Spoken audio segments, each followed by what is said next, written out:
Hey guys, so I posted a video a few weeks ago about how manifesting changed my life, and it really resonated with so many people, and all of your responses and questions and comments motivated me on my manifestation journey. It made me kind of reflect on a few things that I've been doing lately that I wanted to share. One of the biggest ideas about manifestation is that you should live in the outcome, which really just means that you should live and feel and act as if you have already achieved the outcome that you have always wanted. The idea of this kind of sounds bizarre at first, but there are some practical steps that I take in order to achieve the outcome and manifest what I want. I'm actually going to set out on a challenge to do this on a regular basis, because while I know about these techniques, I don't actually do them on a practical level. These next few days, I'm going to start incorporating it into the system and challenge that I set for myself as part of a 30 soft challenge. So I give myself a 30-day soft challenge, which includes a 45-minute workout, which is very easy for me to do, especially because I will usually go on a walk for an hour if I'm not running that day. I also try to write for at least 15 minutes, which lately has been very easy because I've been on a 2,000 daily word count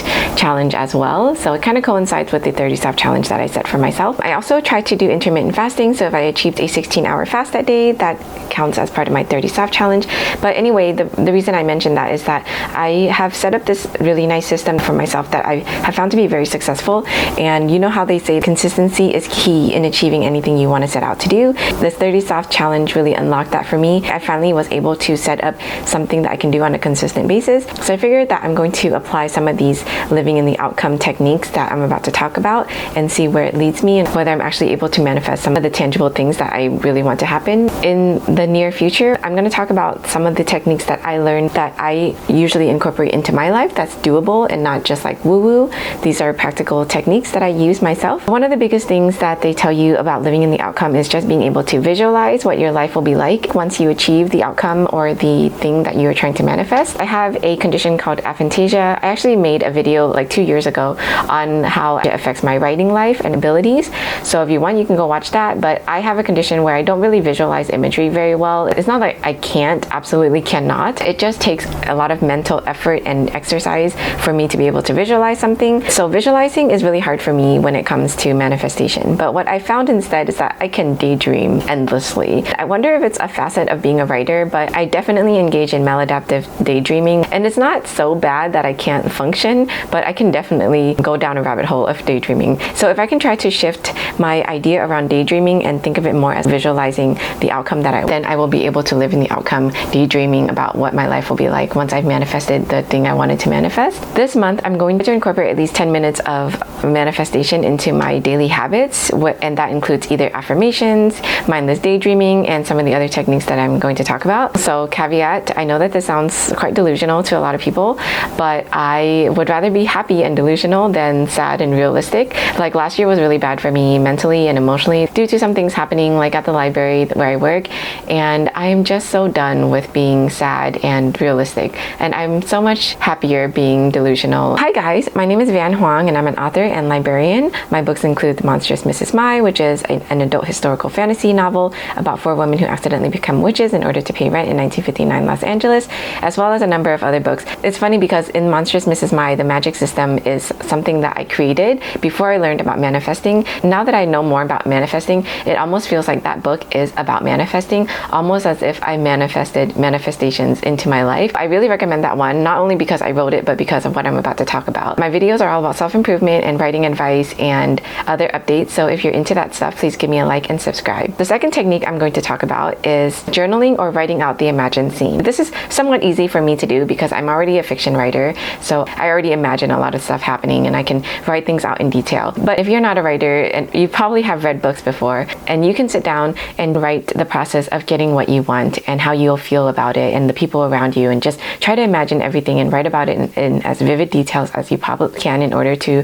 kind of bring this to life and trigger your emotions to become heightened so that you are feeling as happy as if you had already achieved all the things you wanted. The third thing I do, which follows along with the writing technique to write out the imagined scene is to keep a journal of all of my manifestations and all of the things that I want to happen. And this journal is only dedicated to all the things that I want, and I write it out as if I've already achieved them, because again, we're trying to live in the outcome. And so anyone else finding this journal will probably think I'm pretty delusional, but this is just for you to keep, and this is just for you to write out all of the things that you hope to happen. And I swear I would write down something that I wanted in the journal and then just forget about it, like not think about the thing I wanted so desperately and not even think about the journal that much.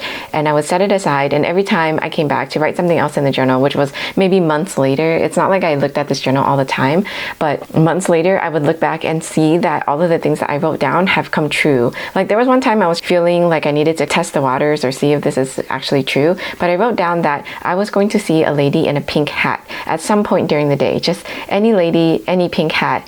And I actually saw a lady in a pink hat, and my friend was with me at the time, and he was like, that's weird that it's something that you wanted to manifest, but I just wanted to see if it was possible for me to bring that to my life. And it was like proof that this is real. Fourth thing, I don't know if this will apply to a lot of people because I already make videos, but one thing that I do is I will make a video as if I've already achieved what I set out to do. Let's say I wanted to manifest 100,000 subscribers. I would make a video just celebrating the fact that I just got my 100,000th subscriber. And the process of acting that happy will sort of like move my brain into feeling like I'm that happy and acting as if I already live in that outcome. You don't have to post the video, of course. You don't have to do anything you don't want to do, but you can record yourself pretending that you achieved whatever it is you've achieved. And that's just something that you can do for yourself. It's just another form of journaling, is what I've noticed. Sometimes when I talk to the camera, it feels like I'm just journaling, but out loud instead. And I can choose whether or not to post the video, and it won't matter, because while I'm recording it, I will feel as if I'm living in the outcome, as if I've already achieved what I set out to achieve. And that's just another method that I found to be very helpful. So I've mentioned this before, but I make affirmation bracelets. I'll find a saying that really resonates with me. The one that I talked about in the previous video was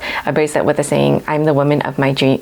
And I found that those are very helpful, because if you wear it on your wrist where you see all the time, every day, especially when I make mine super cute, I really enjoy looking at it, and then I will feel this elevated emotion of happiness or excitement knowing that I am already the woman of my dreams as I'm wearing the bracelet. Kind of allows me to live in the outcome and to elevate my emotions in a way that will make my manifestations come true. I recommend the affirmation bracelets just because they're fun to make, and they're easy to wear, and they're accessible, and they're just so cute. My other most favorite form of living in the outcome or to manifesting your dreams is making vision boards. I make vision boards for everything. I make vision boards at the start of the year. I make a vision board for each facet of my life: financial goals, personal goals, family goals, career goals. I'll make a vision board for each of these facets of my life so that I can organize all of my wants and needs for the future. I even use vision boards for planning out a novel. Sometimes my novel ideas are so vast and grand that I need to see it, and since I can't visualize things easily in my head, I need to see it laid out. Seeing all the colors laid out like that feels like it is a work of art in and of itself,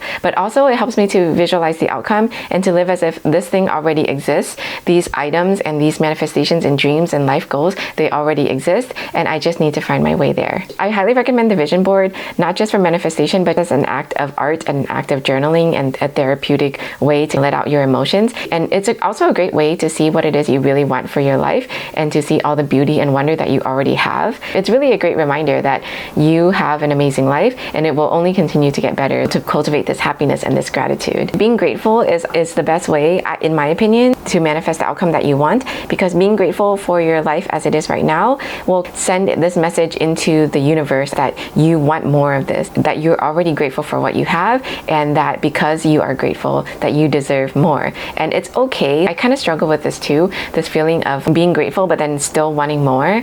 And I think it's okay, like it's acceptable. You are normal for being grateful for what you have, but then still wanting more of it. That's just natural. Of course, you're going to want more of what you already have. It feels good to have more of what you already have, and it feels good to live a happy life. And so being grateful for it sends a message into the universe that you want to continue existing in this life that you're grateful for, and then it'll give you more things to be grateful for, if that makes sense. So if you enjoyed what I'm talking about, and if you enjoyed my videos as well, I also have a newsletter on my website, authorvanhoang.com. Please consider signing up. I write updates on my writerly, personal, and authorly things going on in my life, and I share some tips and tidbits and other fun things. By signing up, you also get a short story prequel to Girl Giant and the Monkey King, which is called Boy Giant, and the search for the missing archive, which will make sense if you are a fan of the series. I hope this video was helpful to you in some way. If you have another technique for manifesting the outcome or some more tips that I would love to hear about, please put them in the comments. I will give it a try. Like I said, I'm going to set out on this journey to incorporate these techniques into my 30 soft challenge that I do every day, and then I will come back and talk about how it's changed my life, if I've been able to manifest anything that I was working towards. If you're interested in that, please follow along and subscribe, and I will see you in the next video. Bye!